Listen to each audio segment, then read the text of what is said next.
UFC 314, we're breaking down all the fights. Volkanovski, Lopes.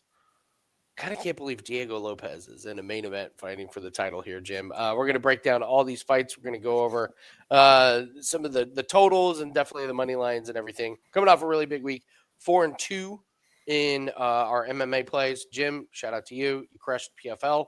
All we need is one play. You had a couple of other smaller ones that it was a good night. Yeah, you talked about it in our Discord. If you're not in the Discord, that's where a bunch of free plays are. So check that out. But yeah, 4-2 plus 6 units in that one, and we're looking for even more. And we're gonna get into the fights, but damn it, we keep talking about these live bets. We had a great one on Murphy, didn't we? Third round. We're thinking he's up 2-1. The lines are dropping on Murphy, and fight. I know it's a hotly debated outcome. I didn't think it was. I had it 4-1 Murphy, but we got him at minus 130, I believe, in the third. It's just like these 5-round main events, I don't think the books know what is going on come round 3. Moreno, we hit the week before in a 5-round main event. I just think these 5-round main event live bets are something we really have to target heavier going forward here. There's no point in taking a pre-fight pick. There really isn't. Yeah, I mean, listen, I had Murphy in a parlay, and he was like minus 345, and then I can live bet him at minus 130 when I think he's up. So you're right. That's 2 weeks in a row we've hit live bets on the main card. So join us on the Winning in the Shadows YouTube channel. We do Takedown Live. We watch all the fights live.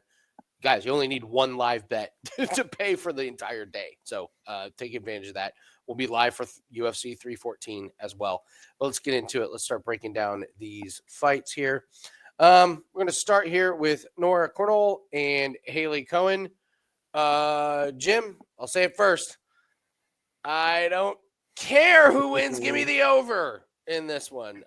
Nora Cornolle and Hailey Cowan. I'm going to let you break down this fight first. I truly do not care who wins this one. I just know that this thing is going the distance. What's your take on this fight? I still don't know if this fight's going to happen. How could you? Is Hailey Cowan finally going to get to the cage? Finally. This girl has been through ups and downs for coming on what now? Almost 2 years? Just injuries, personal stuff, getting married, all this up and down and up and down. So she gets to the fight with Jamie Lynn Horth back in 2023. I mean, it's 2025 now. What are you going to do here? Look, April of it's 2 years. Here's the terrifying thing. Look at this. They have April, right? Now we have right above it canceled bout May 10th. So this was moved up. Like what? Why is she getting married again? Why are we moving this fight around? Hailey Cowan does not have a good skill set. We've been over this. We've said this till we're blue in the face. The split, the loss to Jamie Lynn Horth, first of all, the split decision win on Contender Series. I don't know what she does great. And all I keep hearing is she's an athlete. She's an athlete. Well, she transferred from gymnastics. She's flexible. She's this. She's that. Well, this is a sport where getting punched in the face happens. So I don't really care how great of an athlete you are when you're going up against a girl who's 8-2 and has had legitimate fights going on here in the UFC for 2 years now. So, of course, I don't lean Cowan in this spot, but is there a say that she wins some kind of greasy split decision? Dana's girl, look, I'm not betting Hailey Cowan. I think she drops a decision in this fight. I'm going with Nora. I think there's going to be a lot of killing time of cage grappling and clinching in this matchup. Both of these girls aren't really range strikers. Nora actually thrives in the clinch. So if Hailey can't get this to the ground, I think she's going to take a good amount of damage in the clinch. Very interested at weigh-ins. Interested if we get there. So give me Nora as a pick, but the over, like you said, is got to be in something. Got to be in something this week. Yeah, they're both going to clinch. Hailey's got decent striking in the first round, but if you don't know Hailey Cowan, so Hailey Cowan, Dana White does not have a really good track record with these fighters that he goes out on a limb on and goes all in on. I'll give you a list: Jose Medina, Torres Finney, and Hailey Cowan.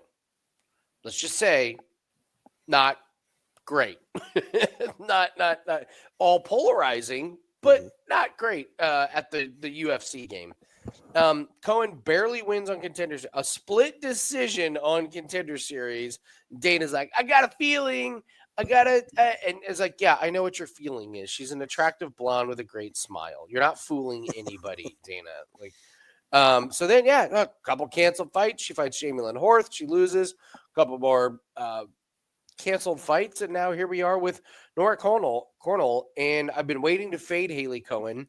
But just going back and watching the film, yeah, it's overs. Listen, Cornolle lost a split to Cavalcanti. I kind of like Cavalcanti, man. I went back and watched that fight. Cavalcanti's good. I like her. Yeah, she's got good striking. She's a real fighter. And honestly, so is Nora Cornolle. Both of these women are clinching. They're going to be up against the fence. There's going to be some downtime.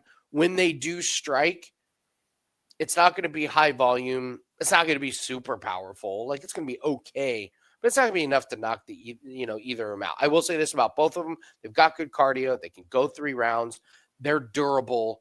But I'm not even going to worry about the money line on this one. I lean Cornolle, but you're right. Over 2.5, fight goes the distance is going to be where the value is in this one. So, Tresean Gore and Marco Tulio, talk about 2 fighters kind of like opposite sides of the spectrum in terms of fight, like how often are they fighting?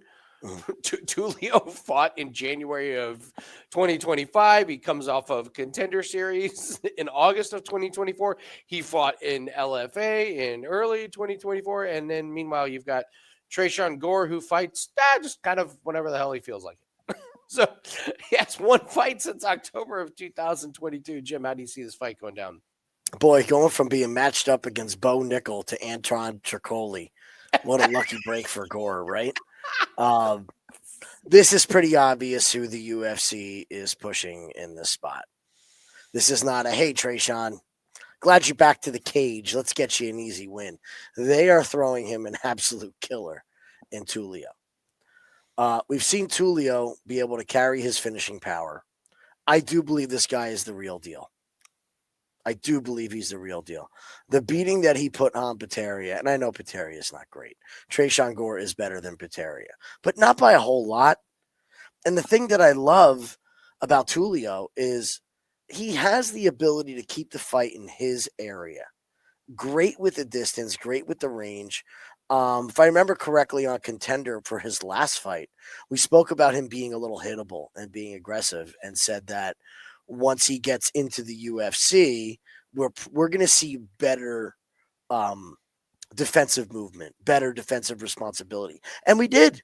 We saw great defensive responsibility against Pitbull. Not that it was a whole lot of fire coming the other way, but I mean, it was a clean performance in that fight. Never in doubt.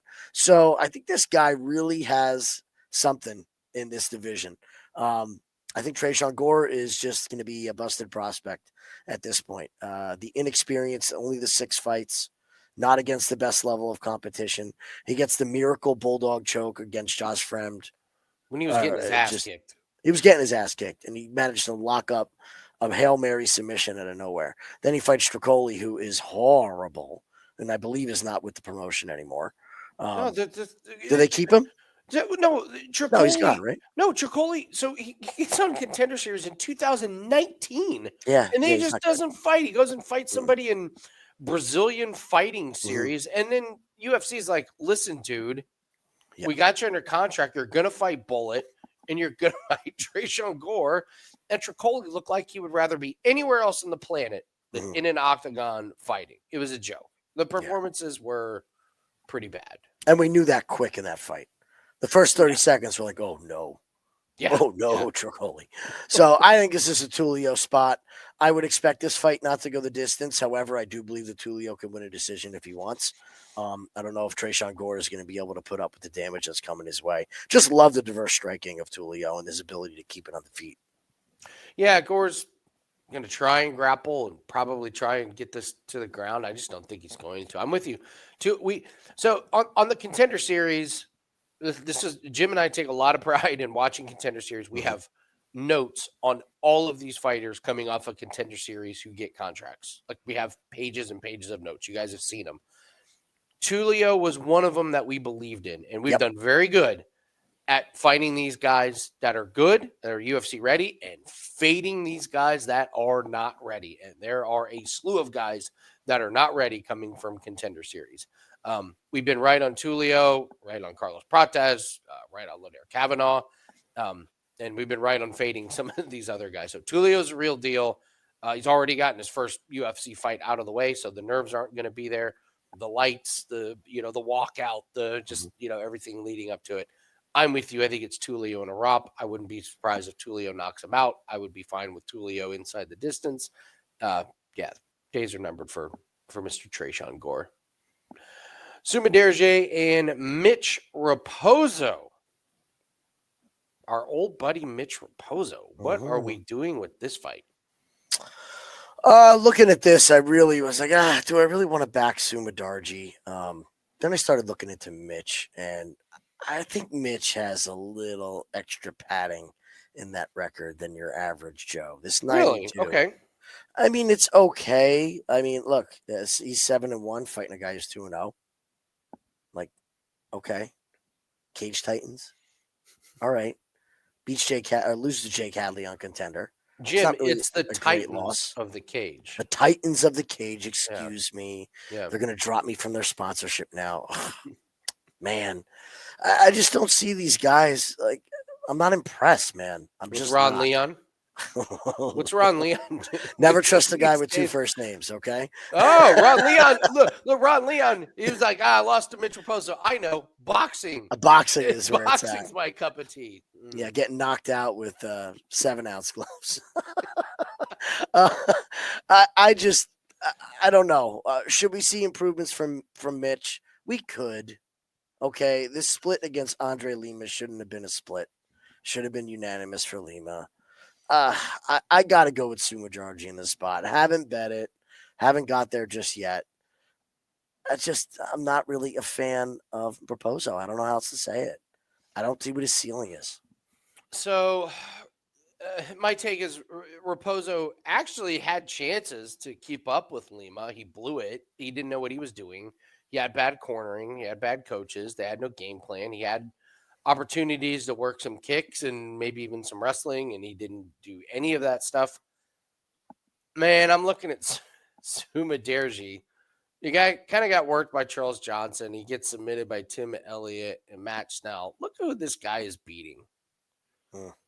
Adashev, remember this guy? Yeah. Yeah, loses to Odie Osborne in 2022, and then he's gone. This guy lost to Smolka, and yeah, he's not very good. He beat Malcolm Gordon. Congratulations about that. Sumadaerji is one of these guys where he's only 29, but when he fights, doesn't he look like he's 39? Yeah. In my opinion. And Mitch Raposo is not very good. I'm going to take a stab here with the underdog, and I know there's a certain someone that's going to comment that he knows where Mitch Raposo works out and says this is the stupidest take I've ever had. I think Sumadaerji is awful, man. I went back and looked at what's his upside. He has no upside. Now, does Raposo have any upside? No, probably not. But I actually think Raposo can work a couple of things that Sumadaerji can't on the feet. When I looked at Sumadaerji's striking and lack of defense against Charles Johnson, I was like, man, you are so open to get beat. I mean, this guy's 16-7. He's creeping up on 50% of his fights are losses. It's ugly. I'm certainly not going to bet on Mitch Raposo with my own money, but for the purposes of this video, when we have to pick something, I'll step out on a limb and take the plus money at Raposo. It's just one of those hold your noses and, not every favorite on the card is going to win most likely. So you got to look at some underdog spots. And when I have two shit fighters, like just shit fighting shit, I'll side with the shit. Yeah. How's that? So this will be a shot bet Saturday night. Yeah. Yes. Yeah. I got Sumadaerji. You got Raposo. There you go. All right. Let's go head to head on that one. Absolutely. Sumadaerji and Mitch Raposo. The bet, the head to head, nobody wanted. It's the head to head everyone needed. So, but yeah, I don't know how he's going to win. It's not going to be because of amazing wrestling, takedown, and submissions. It's not going to be because of amazing striking. It's just going to be two guys kind of firing lame strikes at each other, and it's going to go the distance. It's going to go to the judges, and now you're just depending on the judges to give you what, a favorite in this one. Nah, not for me. I'll pass. I'll take the dog. Sedriques, Dumas, and Michael Oleksiejcuk. Jim, you've had interesting takes on this fight all week and last week, because you're just not sure what we're getting from Oleksiejcuk, right? Yeah, I've had a good record with Oleksiejcuk. Managed to pick his fights pretty correctly. It's always been very binary. Spot on. Yeah, he's been pretty binary. Against Pereira, that was just a smash bet. No takedown defense, can't put up with the power. Against Holland, same thing. The Chitty fight, that was a live bet situation. Kyle Barallo, we were all over that one. Oh my God. It was beautiful. If only they could all be that easy. Did not bet enough on it. He knocks out Cody Brundage. Now we're going back to Sam Alvey. All right. Scroll up, please. Let's go to Mike Hell's stats. I want to see if something is correct. Keep going. All right. Okay. So the affiliation is Ankos MMA. Little Birdie told me he's at Fighting Nerds. I have to confirm it, but I believe he's at Fighting Nerds. I'm going to go and check this and double check it. If he is at Fighting Nerds, he's not phoning in his career. After his last fight, he flat out said, before his last fight, said, I'm not ready for this fight. I'm probably going to lose. I don't want to do this anymore. You don't go to Fighting Nerds if you don't want to do this anymore. So if it's confirmed that he is at a new gym, I love him against Sedriques Dumas. Sedriques Dumas is a horrible MMA fighter. He doesn't know what to do on the ground. He doesn't know what to do standing. When he gets hit hard, he shells up. I know one was going to say it was an eye poke against Nursultan. He was not going to win that fight. He's horrible. He's got no gas tank. He can't put the weed down for one training camp to get his cardio up. I cannot back the guy. I flat out cannot. And if Oleksiejcuk is on, he is going to punish him to the body. One of Oleksiejczuk's best techniques is that left-right combo to the body, and it will zap the fight right out of Dumas. So I think both this fight equals fireworks. Either Oleksiejcuk is washed or he destroys Sedriques Dumas. I'm going to pick Oleksiejcuk. If he is at Fighting Nerds, 100%, he is all in on his career. This is the better weight class for him. It's not light heavyweight, where he fought most of his career at. And he shouldn't have been up there anyway. He should have always been at 185. So if I can confirm this, I'm all over Oleksiejcuk. I'll have a bet on him. Chance to fade Sedriques, I'm in. We're gonna go back. We're gonna go back to back here with head to Love head. it. Give me Dumas. Oleksiejcuk is absolutely horrific in the clinch and on the ground. He's terrible. It's not existent. He actually got a little bit of wrestling and clinch going against Shara, but Shara is absolutely worthless in that department, and that's kind of what Dumas wants to do. He'll clinch, he'll wrestle, he'll get you to the ground. He's not going to submit you because he doesn't really know how. He's not going to do vicious ground and pound because I don't think he really knows how, and I don't think he knows how to set anything up. But credit to him, he got the win against Tulio. Did get knocked out against Ruzaboyev, but goes to decision against Abu Azaitar, which is you have to have some special talent to get that fight to go 3 rounds. And he goes the distance against Brundage when Brundage gave up. Like, absolutely just, like, flat out gave up. I think Dumas gets the wrestling. I think he gets the clinch going. I think this fight's really boring. I will say that we do need to research Oleksiejcuk more. I'm not going to bet on Dumas until we get this confirmation or non-confirmation about this Fighting Nerd stuff, because you're right, this is kind of new. But Oleksiejczuk's not a Fighting Nerd. He's kind of doing his thing. I like Dumas. Because here's one thing. Yeah, Dumas makes terrible decisions in and out of the octagon. Guy is athletic, and he can go 3 rounds. He wins by decision. His cardio is not amazing, but just the nature of how he fights with clinch and there's a lot of dead downtime. Yeah, he can go 3 rounds. So wouldn't surprise me if he wins 2 really, really boring rounds if he can get this to the ground. Striking, it should be Oleksiejcuk all day. Just not sure Michael keeps it there.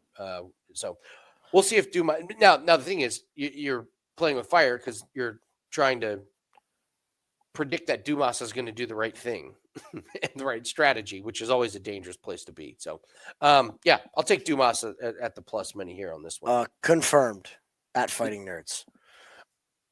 I like Oleksiejcuk to get this fight done, Jim. I think his striking is going to be improved. Yeah, if he's confirmed at Fighting Nerds, then I'm out. No. See a picture of him training alongside Pradas. And Kyle Barallo and all of those guys that they have in there. Like if they get the strategy right, then yeah, it's going to be Oleksiejcuk. All he's got to do is fight the clinch and stuff. So I'm glad he got confirmation that literally happened live as we were doing the show. So yeah, I'm changing my pick to Dumas. We're not going. I will not fade the Fighting Nerds. I will not I will not fade guys that are fighting are coming out of Fighting Nerds. So yes. Because you're right, that screams that he is ready to keep going with it's MMA. It's either one last hurrah or he's all in. But yeah, either way, I mean, it's a good move either way. Yeah, good move either way. All right, so I've gone from Dumas at plus money to I'll just stay away from it.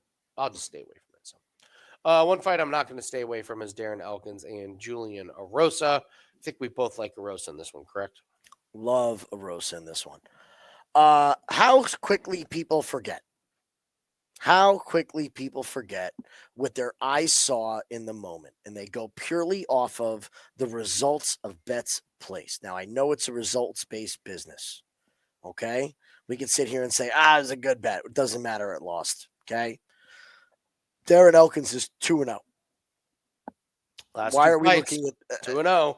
Yeah, he's 2-0. That's great. Go back and watch those fights. TJ Brown is a mental midget, and we have bet against TJ Brown for years, okay, because of that. Daniel Pineda retired after that fight, went to coaching, was in PFL coaching the week before his fight. He was in Denver coaching a completely different fighter. He even said, he's like, and wasn't there a hurricane where he's like, my gym's flooded? Yes, his gym got flooded. Right? He couldn't train in his gym. It was an absolute mess. And as usual, in any Darren Elkins fight, he has to walk through fire, right? He's bleeding, just like every Darren Elkins fight, the damage. Julian Erosa is a finisher, and I know the worry about Julian Erosa's chin. Darren Elkins doesn't knock people out. He just doesn't. When is Darren's last knockout standing, out of curiosity? Well, if there ever was one. Yeah, so that's the thing. Like, okay, he gets a rear naked choke, ground and pound against Derek Minner.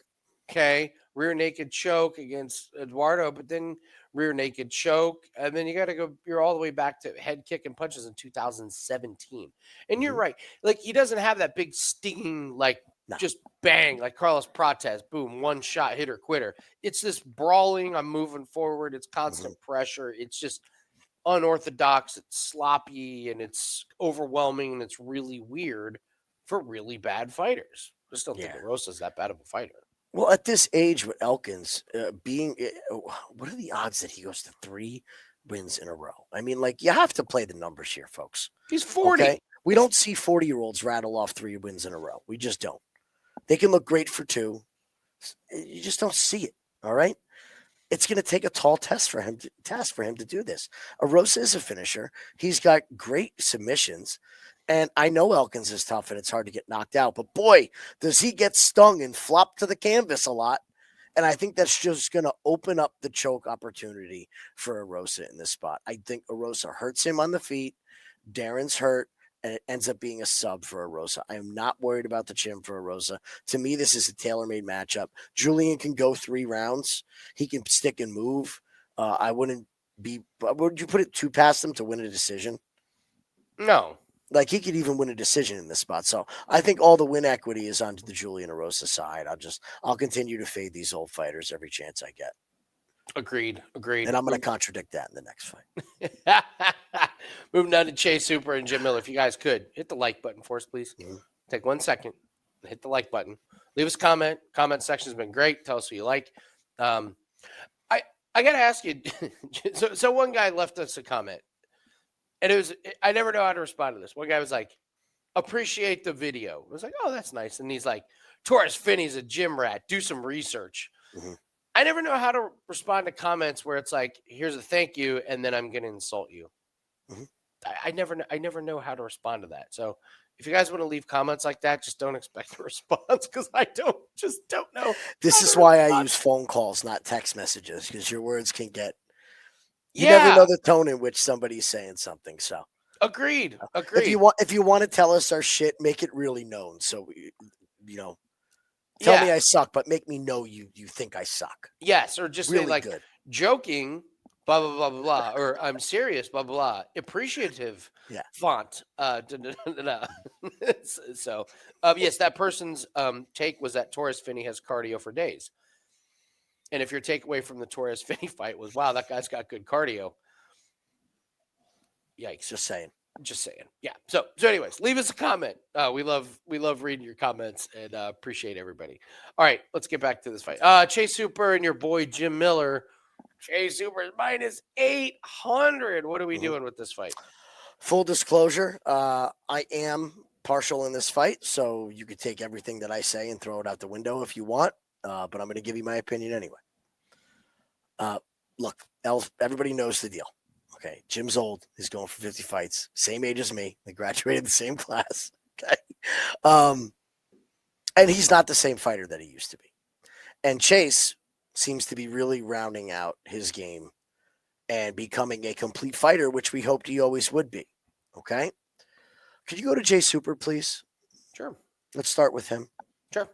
All right. Chase Hooper. So, Chase's last couple fights.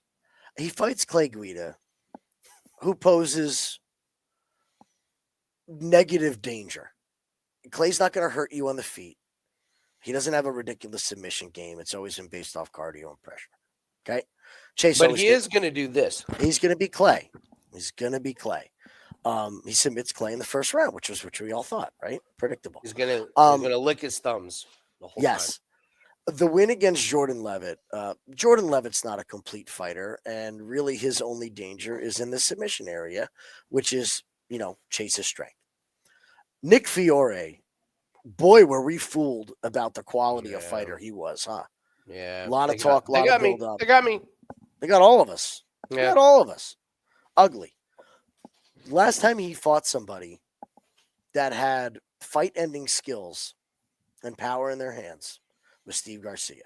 And I know it was 3 years ago, but he got knocked out. Now, that's what Steve Garcia does, right? Do you agree? Yeah, okay. Of course. Let's go to Jim Miller. What does Jim Miller do? Jim Miller finishes fights or he loses fights because he wants to finish fights. He is not interested in decisions. Everybody knows this. I am not going to say, yes, run out and pick Jim by finish and pick Jim Miller. But I'm going to tell you this. I think this number is absolutely ridiculous and disrespectful. Jim has every chance in the world to win this fight in round one. Absolutely every chance in the world. After round one, I think that Chase is being younger, being bigger. That's going to wear. Will I ride one more time with Jim Miller? We'll see on fight night. I'm not doing anything just yet. Like I said, I have fandom invested in this, so take my words with a grain of salt for what you will. But I'll tell you this: I'm either betting Jim Miller or I'm not betting the fight. I'll put it that way. Yeah, the odds are really wild. I mean, listen. Yeah, he got annihilated against Bobby Green. Broke his hand, right? Broke his hand. First round. Yep. So, okay. Let's take a look at the fights where he didn't break his hand. Submits Damon Jackson, submits Gabriel, but Jesse Butler had no business being in the same octagon with Jim Miller. We called that one. So I'm with you, man. I not only am I with you, I'm not playing Jim Miller money line. I'm playing him inside the distance. Correct. Jim Miller's not going to win a decision. Hooper's got great cardio. Hooper's got great cardio. He's not interested. He literally does not want to win by decision. He would rather lose, word for word, out of his mouth. I would rather lose than win a decision. Yeah. So if you're playing Miller, you're going to get great odds inside the distance. I mean, you may get 10-1 when these props come out. I haven't seen the props come out for this one, but yeah, it's a difficult one. I just don't think you put Chase Hooper in parlays. I think it's too dangerous. And I know, it's been like, well, the move up a weight division has really helped. Listen, Clay Guida was super old, and he fought Borshev, who has like pretty bad ground game. No threat on the ground. No threat. Jim Miller's Chase Hooper ain't submitting Jim Miller in round 1 and round 2. Like, he's just not. So, well, we speak always about the Four Loco, which, if you guys don't know, is the jump guillotine. When you jump guillotine, we call it the Four Loco because it's a great decision at the time, but you regret it the next day. There's maybe 2 guys that were like, yes, jump the guillotine. I have one. It's Jim. Yes, that's it. I don't know who the other one is. I forget who the other guy I'll have to think about who the other one was by Saturday, but he's the one where if he jumps the guillotine, you're like, yes, it's go, in. Do it. When Jim Miller jumps a guillotine, it is in. You don't even have to know, you don't have to ask if it's in. No, he's got it. So, yeah, if you see him jump and pull guard and guillotine, he's in. And Hooper's neck is probably in trouble. So, I think I'm with you. It's Jim Miller by finish or nothing in this one. Virna Jandiroba and Xiaonan. Winner probably fights for the title, you think? I would think so, yeah. Okay. Let's see who else is left. All right. Well, who do you think fights for the title after this one? Jandiroba and Jan. I can't get the image of Jan being choked unconscious in round 1 against Hailey out of my head. I can't get that out of my head either. Yeah. Like, everything in my soul says that this is a trap to bet Virna, and I just can't get the image that Hailey walked through her in round 1, had her unconscious, thought the fight was over, and then had to restart that fight and get back into it. And that was part of our handicap at Hailey against Talia Santos last fight, where everybody was on Talia. Tatiana Suarez. Oh, I'm sorry. Yes, Tatiana Suarez. By the way, our PFL breakdown video will be out later. Right after this, we're hitting PFL. Sorry. Everyone would just bypass that. It's so hard to restart a fight and get yourself back into that mode of thought. And once she did, she put it on Yan later on in that fight. Perfect matchup for Yan in her last fight. Like, you couldn't have picked a better one to get her back on track, right? Give me a diminutive striker with okay wrestling, but major physical disadvantage. No big threat on the feet whatsoever. Now she's got to fight Virna. And I think it's very easy to get in on the legs of Yan. I think it's very, very easy. And if this hits the ground, Yan is in so much trouble. Like, Virna's to the point where the floor is lava. She's to that hot point. lava. A lot of submissions on this card are live, by the way. It just seems like it's one of those nights where we could have a lot of submissions. I haven't bet Virna yet, just because there's something keeping me off of it, but I cannot get the image of her being choked unconscious by Hailey in round 1 out of my head. Lean Virna, haven't bet it yet. This is a play for me. It's Jandiroba, man. Jan's got the reach. I just don't think it's going to be there for her. Like, Tabitha Ricci let her off the hook so much by not wrestling and not getting her down. That was such a bad game plan that Baby Shark in the camp, came up with. But, look at Jan. Okay, Jessica Andrade, she gets the counter right, but I believe that was the, Andrade tour. And then, Mackenzie Dern, majority, but she got dog walked in the wrestling by Hailey. And then Ricci just tried to stand and bang and stand and bang and stand and strike, and it just didn't work. Jandiroba's not going to mess around with that. So she doesn't have time to stand and throw punches. What's she going to do? She's going to take people down like she did against Amanda Lemos and Lupi and Marina and Angela Hill. Like, the path is there. And you're right. Sometimes the length and the height of some of these fighters goes against them. Yeah. And I think that's what's going to happen here with Jan. This is around minus 150. I love this one. Jandiroba's not fighting for a title, like, not really because she lost, but because the Tatiana Suarez fight got canceled and Tatiana fought Hailey. So now they want to do another fight to get Hailey a little bit of time off. But it's going to be Jandiroba versus Hailey in the next title fight, I think. I just think it's Jandiroba probably by decision. I don't think she submits Jan. But she just gets him down and holds him there. And I'm with you. I can't get that picture out of my head either of Jan just being absolutely dominated by Wiley. So I'm with you. I think it's Jandiroba, and be honest, I think this is going to look more like a minus 300, minus 400 fight at the end. So Dan Ige, Sean Woodson, the alien, Sean Woodson. I actually looked up the stats. Fun fact, Jim, Sean Woodson is going to have a 3-foot height advantage on Dan Ige. No, interesting fight. How do you see this one going down? Sean, I have no torso, Woodson. It's all legs. It's legs to armpits. He's just alien. arms and legs. He's an alien. Sean the alien. What's his real, the sniper? No, it needs to be the alien. Yeah, that would be better. Yeah. That would definitely be better. That would fit. He'd come out with the green man suit on. Be ready to go. Who do I have in this one? Boy, I just can't fade Sean Woodson anymore. I want to, and I think this is a spot to do it. I just can't do it with Dan Ige. It's like, Dan's got this big following now ever since he took the fight on an hour's notice and had the showing and all this stuff. But, in Woodson's last fight against Padilla, first of all, Padilla gassed out quicker than I've ever seen anybody gas out. He was exhausted a minute into that fight. Yeah, absolutely exhausted. Dump. I don't know what it was. Yeah. But he was just shot and Woodson put it on him. Other than that, Woodson's not really a finisher. It's decisions. Now, with Ige, I don't know if the volume is going to be there to keep up and win a decision. So if you're Dan, what's your plan?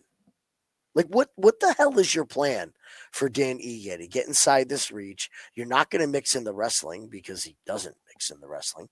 And Woodson's really good at stuffing takedowns. So I just have a feeling that Dana's going to get stuck on the feet and stuck at range. Big cage, it's a pay-per-view. That helps Woodson a ton, an absolute ton. Now, Dan's got to hit the knockout shot. So it's really a question of punching up to Dan, he's going to have to Sean, he's going to have the power to really put him out. And I don't think he's going to. I really don't. So I lean Sean Woodson by decision here. I think Ige proves how tough he is, and Woodson manages to avoid getting clipped again. But at some point soon, Sean Woodson is going to be a fade against somebody who can match his measurables because he leaves a lot to be desired. This is my sneaky fight goes the distance. I love this fight to go the distance. Yeah, Woodson's coming off of the fight against Padilla. I went back and watched that. That was one of the more strange first rounds I watched. Padilla was just, I don't know if he was just lost. That was just a terrible fight. That's going to be one where you could throw away the film. Yeah, like that fight never happened. But yeah, before that, decision against Caceres, a split against Jourdain. He beat the shit out of Bazooka, but he couldn't finish him. Mm-hmm. And Ige's tough. We know about how tough, Danny Ige is. So I don't think Woodson's getting him out of there. Danny Ige just, with the distance gets Murphy. That Lopez fight was a glorified sparring session. Mm-hmm. Knocked out Feely, but everybody knocks out Feely. Yeah, and then goes to decision against Bryce Mitchell. Goes to decision against Nate Landwehr. I think this. I don't see this going to the ground unless Ige can somehow get Woodson down, because Woodson's not taking Ige down. That's not his game. Ige does have some takedowns in some wrestling, but Woodson's so much taller, bigger, and that rate, you got to get through those brutal front kicks. You got to get through that jab. There's a lot that Woodson throws out there, and it's not all of it is designed to do a bunch of damage. It's the range, that it's the point range game. Yeah, so well. So I don't think I'm going to bet anything on money lines on this one. I think this is just going to be a fight to go the distance. I hope we get a great number on it. That's kind of how I see this fight going down. So Ige Woodson, go the distance. Nikita Krylov and Dominick Reyes. What do you think about this one? Two guys that leave a whole lot to be desired. So a lot of images I can't get out of my mind. Okay. One of them is Dominick Reyes doing whatever the hell those strikes were to Anthony Smith to try to end that fight for 3.5 minutes. Yeah. it felt like an eternity that he had Smith hurt. It was sad. It sucked. But what was he doing, man? What was he doing? What day, like you like to say, what day did we work on that in training camp? He looked like a kid who's never swung a hammer before trying to do carpentry. It was just hideous. Had Smith super hurt. So I don't know what to think about with Reyes going forward here. I can tell you this. If Krylov isn't the hammer in the first 2 minutes of a fight, he's shit out of luck. Shit out of luck. Mhm. So I think you're going to know early in this fight. To me, there's no reason whatsoever to have a pre-fight bet on this fight at all. You're going to watch the first 2 minutes, and if Dominick Reyes looks dialed in, you're going to smash it. If Krylov gets the early takedown and gets the grappling going, I think that's going to be a big problem against Reyes. But Reyes has great takedown defense. So I need to see what the hell we're dealing with here, because these are two guys that I have looked to fade and haven't been impressed with. Even in their wins, haven't been super impressive wins. What's Krylov's latest win? Was it Ryan Spann diving into a submission? Yeah. When he was losing, right? Krylov got knocked down, and Spann punched his way into a triangle choke, which is one of the funniest things ever. Before that, a win over Ozdemir. Before that, a win against a absolutely checked out Alexander Gustafsson, who did not want to fight anymore. So I can't put stock in either of these guys. This is a wait and see for me. I love Krylov in this one. I think he takes Reyes down, and I think he makes it look elementary on the ground. So they said got the triangle choke against Spann. Ozdemir, that's what he did against Ozdemir was, take him down and, work him in the Gustafsson, whatever. Reyes, Anthony Smith was dealing with the loss of his best friend. Smith was in there to get punched, and he did. And then Reyes gets it's kind of a flash knockout against Jacoby. Before that, knocked out against Spann, knocked out against Yuri, knocked out against Jan. Not really sure what we're getting from Reyes here. I just think Krylov is not going to mess around. Like, no overthinking it. He's just going to take it down on the ground. I think he's going to work the ground and pound. Probably not get a finish, but I think he's going to just wear out the minutes. And I'm pretty confident about this one. I really like Krylov to get the better of Reyes on this one. So, all right, moving up the main card. But real quick, guys, we have a massive, massive week ahead of us. So it's the Masters. We have a 5% PFL play.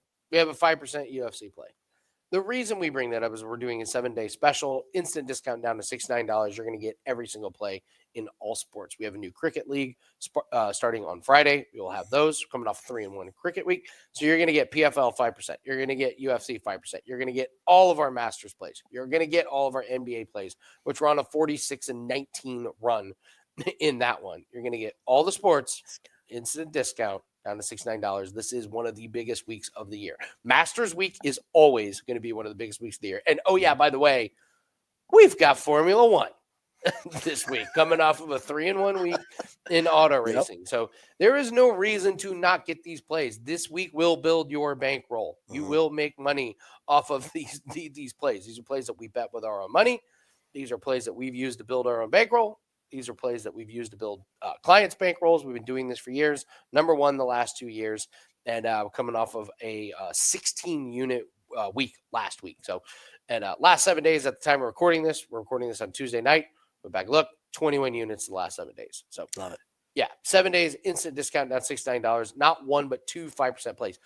One 5% play is $35. So for the cost of two 5% plays, which we have up, you can get plays across every single sport for the next 7 days. So take advantage of that. From 90 units 2 years ago, 127 units last year, 68 units up this year. WT.buzz/AL. Do yourself and your bankroll a favor. Build your bankroll up. Let's start with the 7 days, and then we'll move on from there. So, all right, Jim, moving on to the main card. Now we're getting into some interesting ones.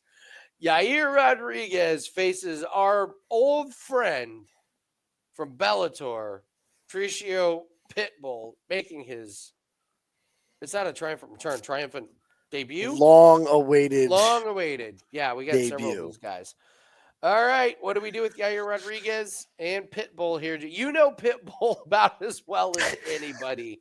So you know what? A lot of UFC people definitely know Yair. Maybe a lot of them don't know Pitbull. So just talk about Pitbull, kind of his story, his history, how he ended up here, and then we'll break down this fight. Well, the Pitbull brothers are the patriarchs of Bellator. There's really no other getting around it. Let's go back to the very first Bellator fight. Look at him. I know it's going to take you. He's been fighting in Bellator since 2010. It's insane. 2010. I didn't even know my wife. Neither did I. My shop was at a different part of town. I didn't have my new, like, you could go on and on and on and on.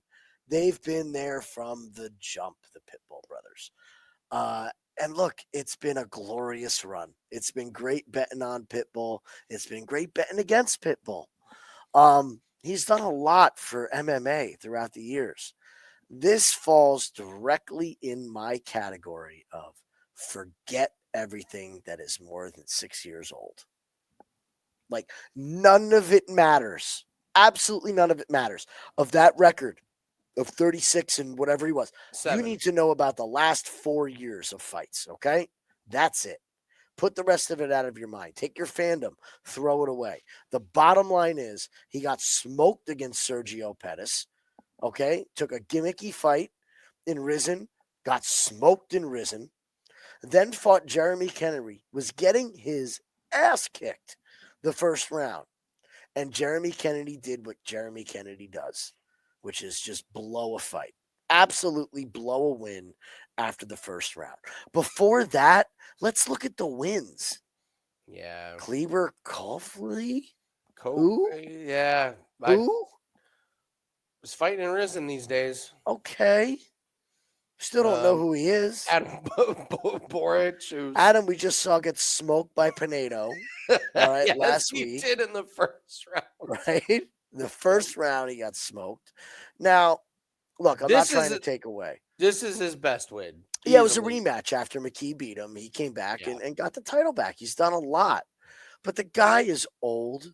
He's at a massive height and reach disadvantage. Okay, we've seen him get wobbled by shots recently that used to not wobble him, and he's going to be in a big, big trouble against Yair if this thing stays on the feet.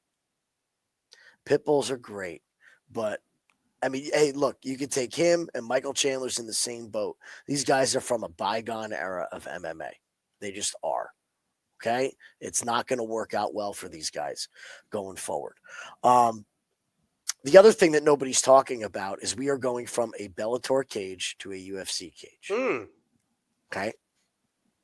Bellator cage, for you guys that don't know, is round. All right? UFC cage, it's an octagon. We've seen fighters have big problems with that when it comes to the clinch work, when it comes to skating along the outside of the fence if somebody's pressing you. I expect Yair to take the center of the cage and Pitbull be skirting around. I know Pitbull's going to march forward, but I think he's going to walk into an absolute blitzkrieg of long-range weapons from Yair. The only worry that I have is that Yair has a tendency to be hurt in fights. I still want to know what happened to him in the Brian Ortega fight. It was a core, right? They're hiding it, but there's no doubt in my mind there was an injury in that fight. I'll jump in here. He was whooping the shit out of Ortega in the first round, and there was a moment where he grabs his side, an oblique, a core, an ab, or something. Ortega's face was all mashed up, and then all of a sudden, bang! Yair was worthless, and he was hurt. You can see it. I went back and watched the fight, and it's so quick. It literally is a second where he's like, oh, and then the fight completely changed. So he lost to Ortega when he was winning because he got hurt. Lost to Volk. Submitted Emmett. That was good Volk too. That wasn't. Yeah, that was a good one. He beat Ortega when Ortega got hurt in a weird one. Lost to Holloway. I would like to go back to Pitbull in this last fight against Jeremy Kennedy because I went back and watched it. I remember watching it live. Here's what I forgot. He milked not one, but 2 low blows. And the second one was an absolute BS low blow. He was shiny. He was sweaty. Jeremy Kennedy was pouring it on him in the second round. And there was a knee, and it was right on the belt line. And the announcers, who didn't want to throw Pitbull under the bus, were like, well, maybe it shifted the cup. Yes. They actually said that. Maybe it pulled the cup up into the groin. No. He was losing. He milked something. The ref fell for it. You announcers lied about it. But make no mistake, he was losing. So I am completely out on Pitbull here. Yair is going to be so much taller. The range is going to be ridiculous. He's going to be piecing him up. And Pitbull is not going to get these BS low blows that gives him 5 minutes to recover. He's going to get tired. We know that. And Yair's striking and length is just going to be an absolute nightmare. I have Yair in a wash. I think he washes him. I don't think this fight goes the distance. Like if Yair does, step in a pothole here, I think Pitbull finish. Like somebody's getting majorly damaged in this fight. Majorly damaged in this fight. Absolutely. All right, move on to Bryce Mitchell and Gene Silva. Gene Silva, we don't need confirmation. He is from Fighting Nerds. Striker versus wrestler. Who you got? So worried to start. You're like, I don't know. Bryce Mitchell's, hey, I keep hearing Bryce Mitchell's wrestling. Go back and watch Bryce's fights. Against Kron Gracie. It's good. Like his grappling is good. His entries aren't great. And I feel like guys have bit on the bait, which is Bryce's striking. He uses striking to set up his takedowns. I think that's been figured out. Like, I think everyone knows how Bryce is going to enter. Gene Silva's not going to fall for his striking. Do you think Gene Silva gives one iota about getting punched in the face by Bryce Mitchell? I don't think he cares at all. Do your worst. Hit me as hard as you want. It's not going to faze him. It is just not. I am a full-time believer in Gene Silva. I am on the hype train. I was off for a little while there. It hurt my bankroll. I'm not doubting the guy going forward. I'm just not. The athleticism that this man has is just unbelievable. His just dynamic movement. He stays in your face, but does it very controlled. I mean, you don't really see him like sit down and swing, like point and just swing wild. It's very calculated chaos is the way I would describe it. I think Bryce is in deep, deep trouble here. Don't believe that he's going to be able to just manhandle him to the ground. And I think all it's going to take is Silva touching Bryce one time to put him out. I'm not here to make light of it, but there is something that's different about Bryce since the Josh Emmett fight.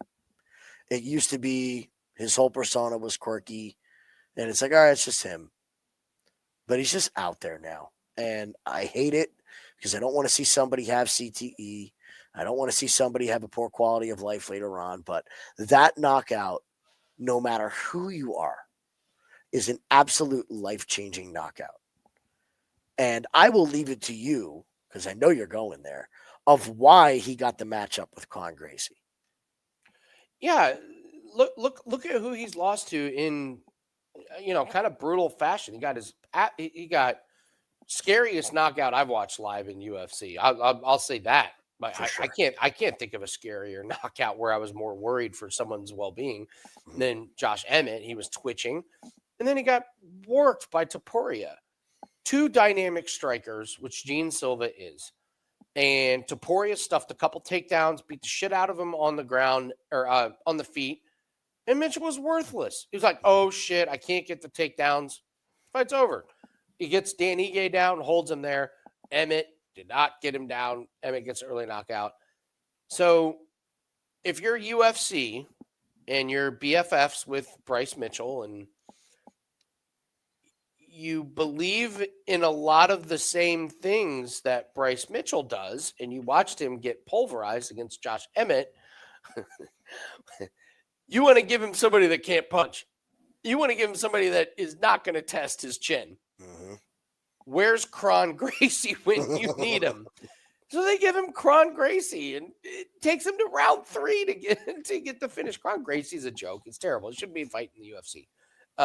So I just see two massive losses where he got finished against strikers, and now you have Gene Silva, and you're like, well, Gene Silva is a striker. Can he stop the takedown? He's getting a month of practicing takedowns against Caio Borralho and all those guys over at Fighting Nerds. Fighting Nerds is the most impressive, smart gym when it comes to game plans. Mm-hmm. They need to work on one thing against Bryce Mitchell, and that's stopping the takedown. And not for nothing, against Charles Jourdain, you go back and watch this knockout. Jourdain gets the takedown on Silva. Silva uses perfect technique, pushes down, gets to the fence, scoots up, gets up, and bang, lands the uppercut that knocks out Jourdain. So he literally knocked out Jourdain because he knew how to get back up from a takedown. And that was like a couple fights ago. On the feet, it's not even close. You watch Mitchell against Kron Gracie, Jim, his hands are like down here. It's bad. It's really bad. So if Mitchell gets him down, yeah, can he hold him down there? Yeah, but Silva's coming from the best gym these days in terms of getting fighters ready for this. There's a reason why Gene Silva took this fight on a couple months' notice? February. Well, that's the interesting point that you bring up as well. So like you had said, we're going down a real rabbit hole here, okay, as far as theories. This fight was announced after Bryce pulled his stunt. So like you said, UFC was like, buddy with Bryce Mitchell. Okay? He pulls his crap and pisses Dana off. Miraculously, he's fighting Gene Silva. Like, we don't need to read the tea leaves. They're not that hard to figure out here what they're doing with this matchmaking. It's not rocket science. Not rocket science. It is kind of interesting about everybody wants to tune in and watch Bryce get his head knocked off. Well, this is a weird light. Like, okay, like you go from Barbosa to Taporia to Ige to Emmett to Kron Gracie. Like what this is a really interesting row of fighters. But yeah, you're right. I think Dana had a soft spot for Bryce, gives him Kron Gracie, then Bryce does this thing on the podcast and is like, oh, so that's what you believe.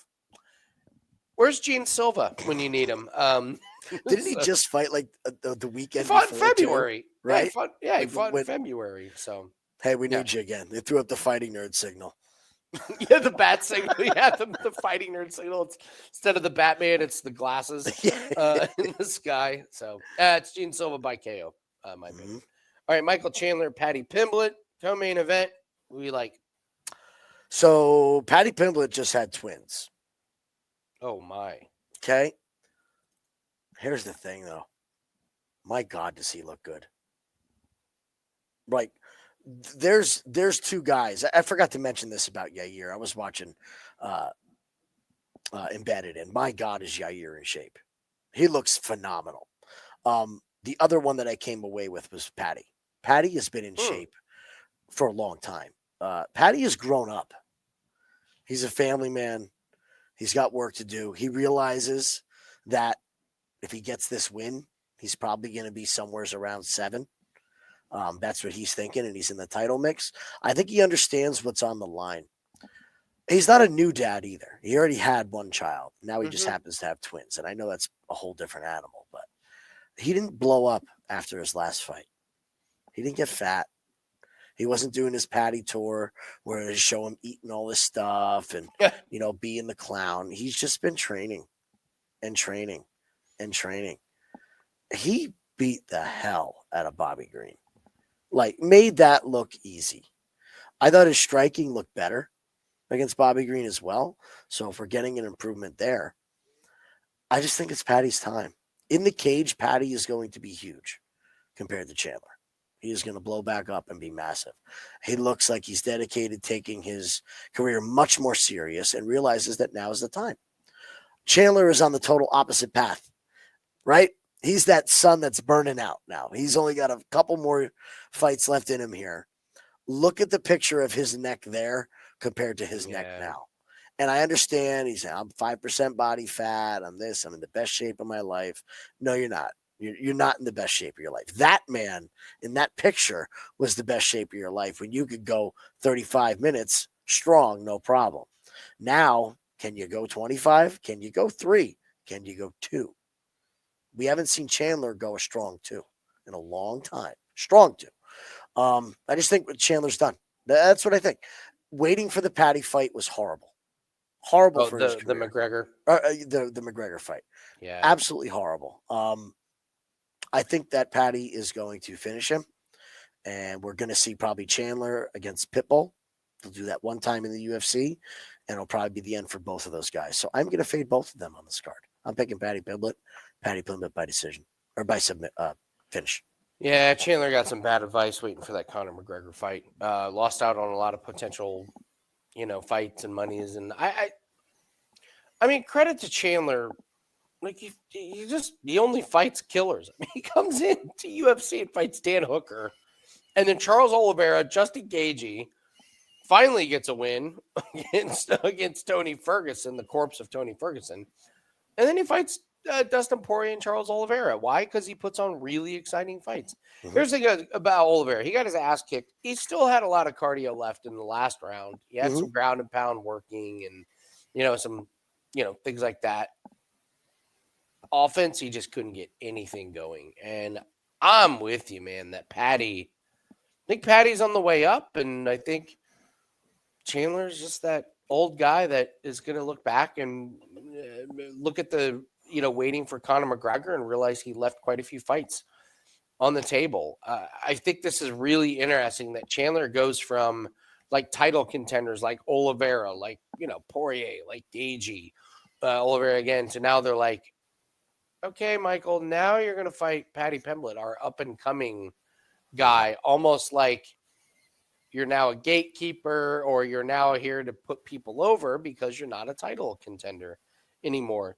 Chandler's striking against Oliveira was so looping and wild and ineffective that I just don't know what he's got on the feet.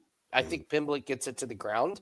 I think he kind of just holds Chandler there and grinds out rounds. Chandler's going to want to make this firefight. I'm not sure Patty's going to oblige him. I think Patty's going to be much more technical, much more reserved, and Chandler's going to end up doing something stupid because he's going to try and make it like really, really exciting. I think he's going to pay the price. So I don't know if Patty finishes because I do think Chandler has the cardio, but I wouldn't be surprised if Patty gets the submission on the ground. I wasn't sure Oliveira was really trying for the submission in his last one. I felt like there were times where Oliveira could have gone for the big one. Now, that being said, this is 5 rounds. That's a big difference. It's a big change here. This is going to be interesting. I think this is a live line opportunity. I'm not betting this one before the fight. I think Patty wins. But, man, if this gets into rounds 4 and 5 and it's really close, see what Patty's cardio is like, because I think Chandler's still going to be there at the end. My lean is Patty. I think Chandler's much more closer to retirement than he is to a title contender. So we'll see. But it's going to be a live bet opportunity for me on this one. All right, main event. Again, guys, hit the like button. Leave us a comment in the comments section. Just say hi, anything. Put an emoji in there, whatever. And subscribe to the channel. Really helps us out. But let's talk Volkanovski and Diego Lopes. Where do you stand on this fight? So we're going to ride with the former champions in 2025, Trent? Are we going to keep that going? You tell me. We said at the beginning of the year that this year was the year of change. Yep. And it has proven 1,000% correct. It has. Our favorites, our longtime champions, our favorite fighters, us guys who were fans of UFC for 20 plus years, they're getting old, man. They're just, we're all getting old. All of us. You can't fight it. And I think this is just another situation. It is so damn hard to get to a world title. It is ridiculous to get a second world title. It is even more ridiculous to lose it and come back and win it again. Okay? So Volk has an opportunity to do something pretty epic here and win the vacated belt from Topuria. I just don't think there's a lot left in him. Now, I know that Diego Lopes has holes in his game, but we spoke about this on the live stream. I talked about this last week. It is not that Volk got knocked out by Islam. It's how he got knocked out from Islam. Islam is not known for his speed, and Volk did not see that kick coming one bit. And we all saw the kick coming from outside the octagon.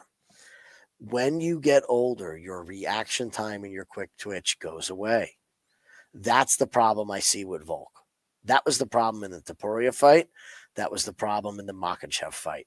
It's just the shots that he doesn't see coming and cannot react like he used to when he fought Max, right? And had to avoid 1,000 strikes coming from Max, and did. I just think he's used up. It's a real tall task for him to come back. I know Lopez has holes in his game, but Lopez hits really hard and is really wild. And if Volk cannot stay on his P's and Q's and stick and move and gets caught against the fence, I think he's in deep, deep trouble with Diego Lopez. I believe that Diego Lopez wins the title this weekend, and we have a new champion. I'm just going to continue to ride this year with these former champions and these guys we love and we root for. But Father Time is undefeated, and he is showing his face in 2025. Yeah, I'm going to take a look at Volk this week. I saw an interview with him earlier today. Volk's been pretty open about, like, I have a drinking problem when I'm not busy. UFC, keep me busy. And it showed him taking that Islam fight on, like, basically no, like, come on. Last second against Islam. Come on, give me a break. Like, what are you doing? A lot of people thought he won the first fight against Islam. He was competitive, gets the finish against Yair, and then it's just kind of a little bit of a spiral. And then that's kind of what we learn about the demons of Volk. If he doesn't have those demons, if he's healthy, if he's clean, and he's even 90% of what he was back when he was beating Holloway and them, I think he washes Diego Lopez. But if he's not, he gets beat. So I don't know what to do with this one other than I think it's another live betting opportunity. Diego Lopez, I have so many holes in this guy's game as far as a title. Like, he's a great fighter. Title, like best of the best. Brian Ortega didn't want to be in that fight. That was Brian Ortega was like, whatever. I'm just showing up. I'm getting paid. Thank you very much. So Diego Lopez gets a win. Danny Gay took that fight on 6 hours notice, and it was a glorified sparring session. Those are the two fights that get you a title shot. This is like Steve Urseg territory, like where you fight a couple times and now you get a fight for the title. I'm leaning Volk. I liked his interview today. I thought he looked pretty good. And Diego Lopez can get hit. Diego Lopez has really good ground skills, but his wrestling isn't quite there. I think Volk can out-wrestle him if we're just looking for control time and clinch against Cage or just get somebody down. Volk doesn't want to, mess around with arm bars and, chokes and all that stuff. But Diego Lopez will get hit. He will leave his chin open. He will absolutely invite that, and I think Volk will be able to return fire. I'm not going to pre-bet it, but I want to live bet it because if Volk looks good early, and I think Volk is back to, maybe a little bit of his older self, or his younger self, then I think Volk wins, but I think we'll know really quick. If in the first round, if it's like, oh no, Lopez is way quicker, then yeah, Volk is probably gets melted. But to wait and see for me, it's a live bet. I know that's pretty lame when we're doing a video, but our job is to make money. And I just don't want to tell anybody I'm going to bet this thing pre-fight. I'm going to wait until I see what happens inside the octagon, and then it's a live bet opportunity for me. So lean Volk before, but I think I'll know within the first round who I want to bet on.